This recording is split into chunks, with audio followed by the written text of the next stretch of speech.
empresa norteamericana llamada Halliburton. ¿Quién está detrás de Halliburton? El mayor accionista de la empresa. Se llama Dick Cheney y era el vicepresidente de George Bush. De manera que la población completamente engañada. Y nosotros, desde España, participando en estas dos guerras. Zapatero nos sacó de la de Afganistán, perdón, de la de Pakistán, pero nos han sacado de la de Afganistán. Y el ejército español compartiendo la acción criminal de los demás ejércitos en este territorio de Afganistán. Así vale la pena decir las cosas y así no se sabe. Ya veis, por tanto, que en muchas ocasiones vivimos completamente confundidos. He puesto cuatro ejemplos y podríamos poner muchos más. ¿Por qué vivimos confundidos? Porque los grandes medios que nos dan la información no son neutrales, son adictos a determinados intereses. Dos ejemplos. Hace unos meses cayó en mis manos un estudio, me gustó, elaborado en un lugar tan lejano como la Facultad de Ciencias de la Información de Santiago de Chile.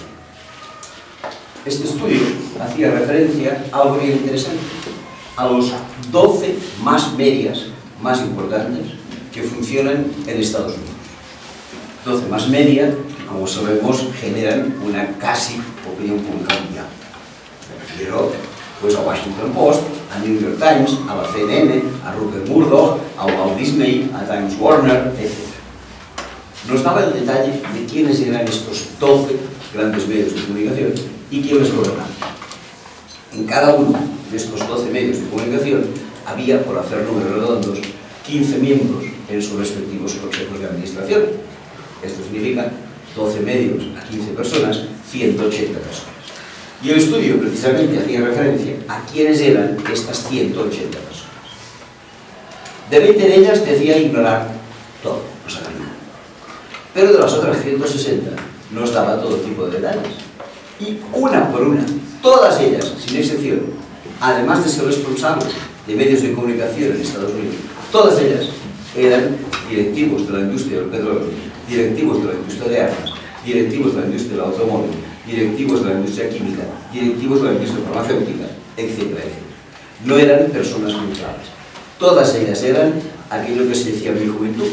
En mi juventud había no los famosos CDs actuales, ni tampoco estas modernidades a través del teléfono. Si querías escuchar música, tenías que ponerte lo que se llamaban unos discos de vinilo, los discos de 25 revoluciones, que creo que algunos discjockeys todavía utilizan las discotecas, no he sabido por qué, porque hacen así, ya sabes, todos estos discos. Bien, en aquel tiempo, la editorial mayor de discos de vinilo era la editorial alemana, y si no recuerdo mal tenía un logo bien conocido. Era una gramola, debajo de la cual dormía un perrito. La organización se llamaba La Voz de su Amo. ¿Qué son estos medios de comunicación? Exactamente esto, la voz de su amo. Nada más que la voz de su amo. La voz de su amo, y su amo es el propietario o el anunciante. En el año 2002 estuve de visita en Buenos Aires. Un periodista me llamó y me dijo, mira, ven, porque queremos tomarte unas declaraciones. En teoría se trataba del periódico más progresista de Buenos Aires, se llama Página 12.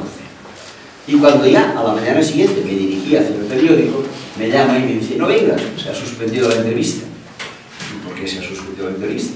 Hombre, yo, periodista, no tengo ninguna culpa, pero el director te ha vetado. Y me ha dicho, no vayas a entrevistar a este señor, que suele hablar mal de Repsol. Y por tanto, no. Pero pues tendré no hablaré de Repsol. No, de ninguna manera no puede. Así van las cosas. Informaciones siempre. Estoy hablando de Argentina, estoy hablando de Estados Unidos, pero permitidme que hable de Francia. En Francia, el periódico más leído se llama Le Figaro, que no es el mejor, ni malo, pero es el más leído. Le Figaro tenía un dueño, llamado Hersant, que falleció. Sus hijos no quisieron la propiedad del periódico y se la vendieron al actual dueño. ¿Quién es el actual dueño? Un señor llamado Sergio Dassault, escrito Dassault por sus intereses.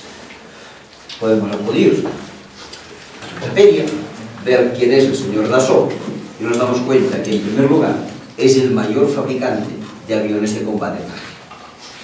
En segundo lugar, nos damos cuenta que este señor resulta que tiene encima de él una condena firme de 9 años de cárcel en Bélgica por estafas cometidas en el país que no puede visitar para que no le detengan.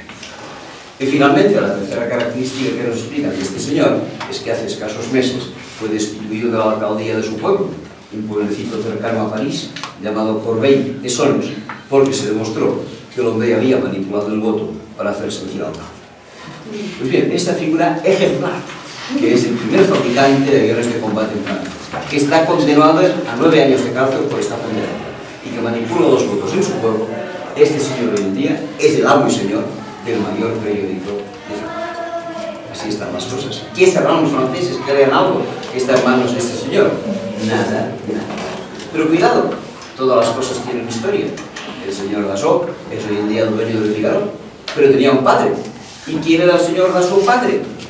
Pues el padrino, no de boda o de bautizo, padrino en el sentido marlon-brandiano de la palabra, padrino. ¿Padrino de quién? Pues padrino de un joven francés, al cual le pagó los estudios, le pagó la formación de posgrado en el extranjero,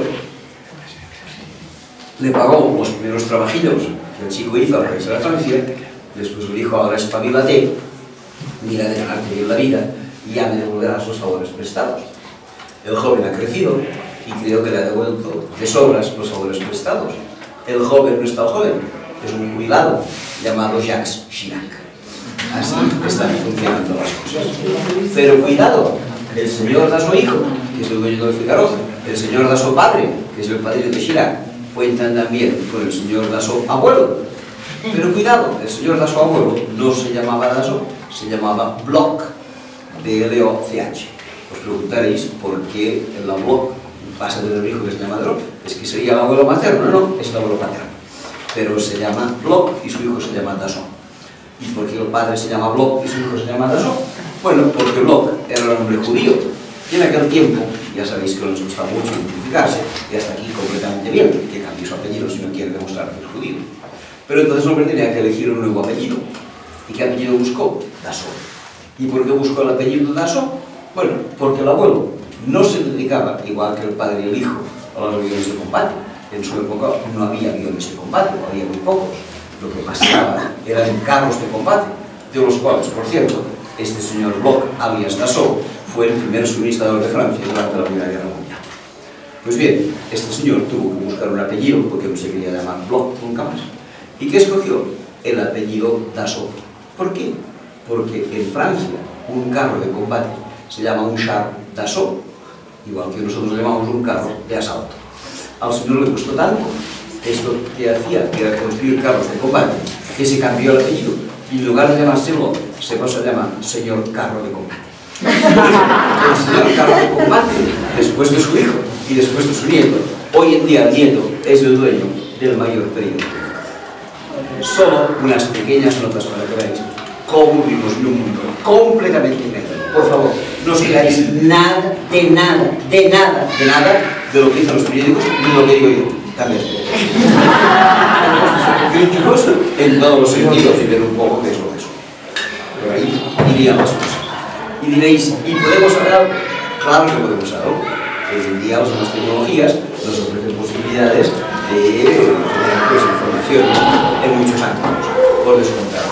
Pero incluso sin las nuevas tecnologías tenemos algunas pequeñas notas que incluso la prensa convencional nos ha dicho.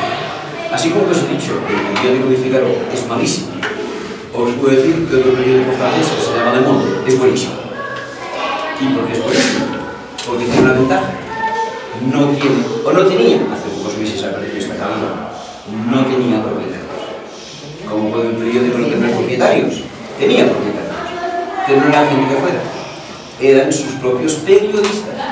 Cuando uno llegaba a trabajar en Le Monde, le daban acciones de la empresa.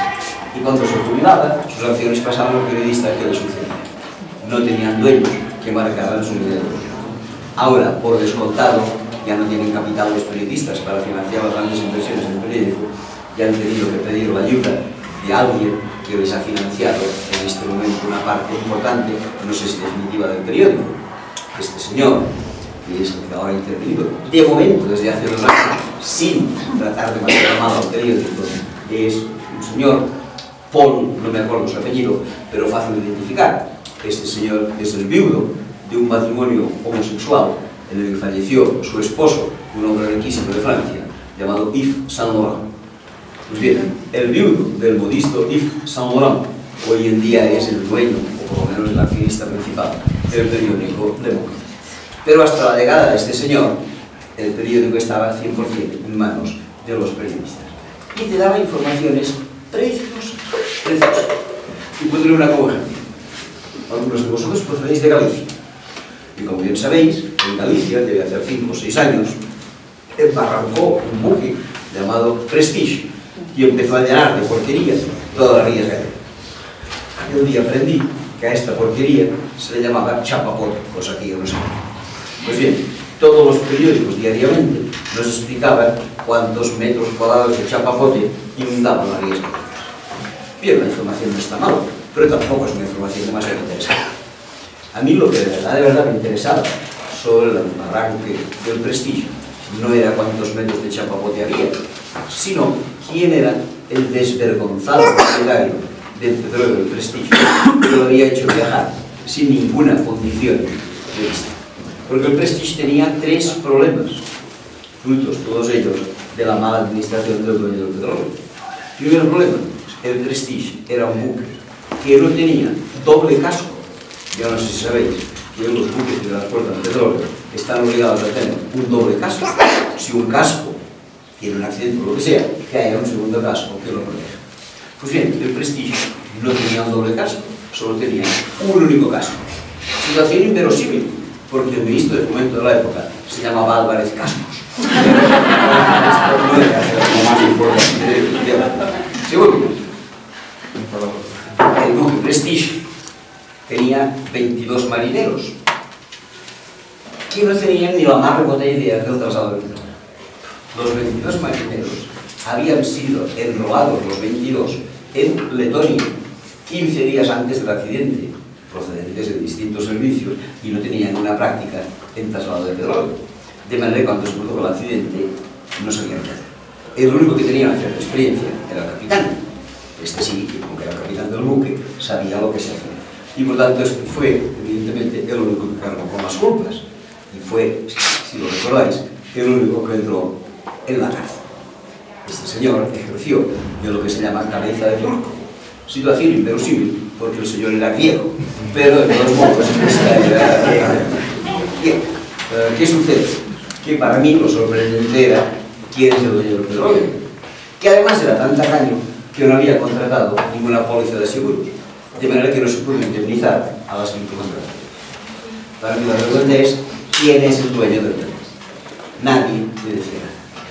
Finalmente aparece este periódico Le Monde y me dice, mire, ya sabemos quién es el dueño, quién es el propietario del petróleo del Prestige. Se trata de una empresa suiza llamada Crown Resources. Pero, añade el periódico, no haga ningún caso. Crown Resources es la filial, la tapadera en Suiza de la verdadera propietaria del petróleo, una empresa rusa llamada Alfa Group, cuyo principal accionista se llama Vladimir Putin. Bien, valía la pena saber. ¿Qué sucede? Que al día siguiente, un periódico que todos conocemos y que se llama El País decía, reproducimos por su interés la noticia aparecida ayer en Le Monde. Pero siempre estos pobres del País les ha escapado, porque si la noticia es española, tenían que haberlo publicado ellos y reproducirlo en Le Monde, no que lo publicara Le Monde y que lo reprodujera el País. Pero en fin, ya que se les ha escapado, por lo menos tienen la buena fe de reproducir la noticia. Sí, pero no, porque ¿qué decía El País? El propietario del petróleo Prestige es una empresa suiza llamada Crown Resources, que es al mismo tiempo la tapadera de otra empresa rusa llamada Alfa Group. Punto final. Una referencia personal al tal Vladimir. Guardo en mi casa las dos fotocopias, la noticia del País, la noticia de Le Monde, para que se vea cómo lo explicaría la noticia. Y no es que no lo supieran, porque copiaba la noticia textual del periódico. Había intereses. Putin por aquellos tiempos parece que tenía los intereses en Marbella y su gobierno se los quería. Bien, es una pequeña nota de cómo hemos de ir con mucho cuidado con las informaciones. Afortunadamente yo en esto no soy pesimista, porque cada día los nuevos medios de comunicación nos ofrecen posibilidades de acudir a blogs, de acudir a páginas web, de ver YouTube, de esparcir las noticias a través de las redes sociales e intentar saber de verdad lo que sucede. Pero quería poner sobre aviso, antes de empezar esto, vayamos con mucho cuidado, porque esto genera siempre y constantemente opinión pública. Preguntemos a la opinión pública qué opinan de la presidenta argentina, y nos dirán que esta señora es impresentable y que nos ha robado el sol. Cuidado, vayamos con calma, repasemos un poco las... Bien, esto es lo primero que quería decir, es un apartado previo, pido excusas, es mi obsesión. Si alguien quiere sobre este tema hacer algún pequeño comentario, ahora es el momento de hacerlo, o después cuando vayamos. Lo suelo poner como nota previa a algunas charlas porque tengo la impresión que vivimos en un mundo confundido y que vale la pena que intentemos pues, contrastar cualquier cosa. Una pregunta es, Vladimir Putin parece que esta es uno de los que ponen pegas para entrar en Siria. ¿Qué relación tiene con Siria ahora con el problema sirio? No, sencillamente no. Sé que Rusia y China ponen pegas y los otros no. Pero no conozco el caso, sí, no lo sé. Me sabe mal, pero no puedo decir nada. Bien, pues yo no le hago ninguna pregunta concreta, pero llego a una conclusión personal. Estoy de acuerdo con lo que dice. No porque tenga conocimiento directo de las cosas, pero por la prensa española de